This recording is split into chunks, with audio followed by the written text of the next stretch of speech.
YouTubers, Melanie Ray here, and today we're going to be reading Chapter 6 from Charlotte's Web by E.B.White. Chapter 6 is titled Summer Days. The early summer days on a farm are the happiest and fairest days of the year. Lilacs bloom and make the air sweet and then fade. Apple blossoms come with the lilacs, and the bees visit round among the apple trees. The days grow warm and soft. School ends, and children have time to play and to fish for trout in the brook.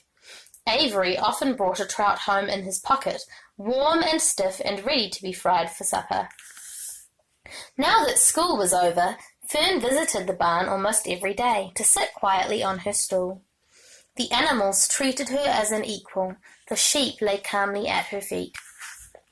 Around the 1st of July, the work horses were hitched to the mowing machine, and Mr. Zuckerman climbed into the seat and drove into the field. All morning you could hear the rattle of the machine as it went round and round, while the tall grass fell down behind the cutter bar in long green swathes. Next day, if there was no thunder shower, all hands would help rake and pitch the load, and the hay would be carried to the barn in the high hay wagon, with Fern and Avery riding at the top of the load. Then the hay would be hoisted, sweet and warm, into the big loft, until the whole barn seemed like a wonderful bed of timothy and clover. It was fine to jump in and perfect to hide in, and sometimes Avery would find a little grass snake in the hay and would add it to the other things in his pocket. Early summer days are a jubilee time for birds. In the fields, around the house, in the barn, in the woods, in the swamp, everywhere love and songs and nests and eggs. From the edge of the woods, the white-throated sparrow, which must come all the way from Boston, calls, "Oh, Peabody, Peabody, Peabody." On an apple bough, the phoebe teeters and wags its tail and says, "Phoebe, Phoebe." The song sparrow, who knows how brief and lovely life is, says, "Sweet, sweet, sweet interlude, sweet, sweet, sweet interlude." If you enter the barn, the swallows swoop down from their nests and scold. "Cheeky, cheeky," they say.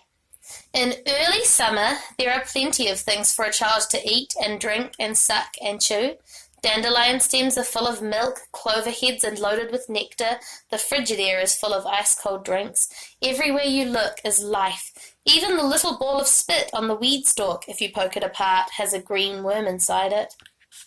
And on the underside of the leaf of the potato vine are the bright orange eggs of the potato bug. It was on a day in early summer that the goose eggs hatched. This was an important event in the barn cellar. Fern was there, sitting on her stool, when it happened. Except for the goose herself, Charlotte was the first to know that the goslings had at last arrived. The goose knew a day in advance that they were coming. She could hear their weak voices calling from inside the egg.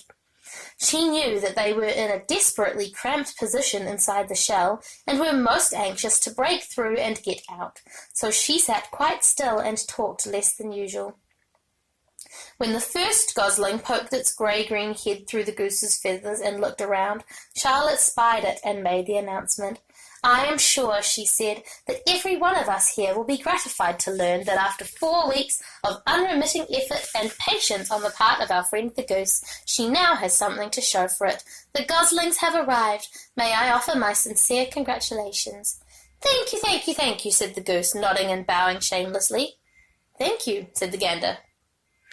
"Congratulations," shouted Wilbur. "How many goslings are there? I can only see one." "There are 7," said the goose. "Fine," said Charlotte. 7 is a lucky number. "Luck had nothing to do with this," said the goose. "It was good management and hard work." At this point Templeton showed his nose from his hiding place under Wilbur's trough. He glanced at Fern, then crept cautiously towards the goose, keeping close to the wall. Everyone watched him, for he was not well liked and not trusted. "Look," he began in his sharp voice, "you say you have 7 goslings. There were 8 eggs. What happened to the other egg? Why didn't it hatch?" "It's a dud, I guess," said the goose. "What are you going to do with it?" continued Templeton, his little round, beady eyes fixed on the goose. "You can have it," replied the goose. "Roll it away and add it to that nasty collection of yours." Templeton had a habit of picking up unusual objects around the farm and storing them in his home. He saved everything. Certainly, certainly, said the gander. You may have the egg. But I'll tell you one thing, Templeton. If I ever catch you poking your ugly nose around our goslings, I'll give you the worst pounding a rat ever took. And the gander opened his strong wings and beat the air with them to show his power. He was strong and brave, but the truth is, both the goose and the gander were worried about Templeton, and with good reason. The rat had no morals, no conscience, no scruples, no consideration, no decency, no milk of rodent kindness, no compunctions, no higher feeling, no friendliness, no anything. He would kill a gosling if he could get away with it, and the goose knew that. Everybody knew it. With her broad bill, the goose pushed the unhatched egg out of the nest, and the entire company watched in disgust while the rat rolled it away. Even Wilbur, who could eat almost anything, was appalled.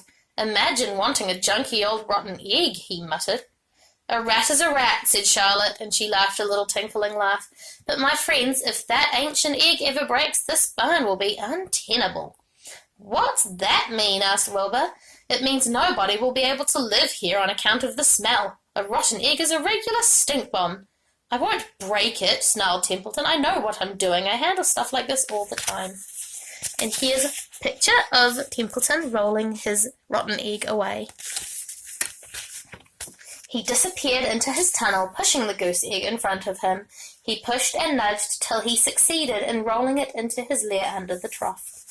That afternoon, when the wind had died down and the barnyard was quiet and warm, the grey goose led her 7 goslings out of the nest and out into the world. Mr. Zuckerman spied them when he came with Wilbur's supper. Well, hello there, he said, smiling all over. Let's see, 1, 2, 3, 4, 5, 6, 7. 7 baby geese. Now, isn't that lovely? And that's the end of the chapter. You'll have to tune in tomorrow to see what happens next. Bye for now.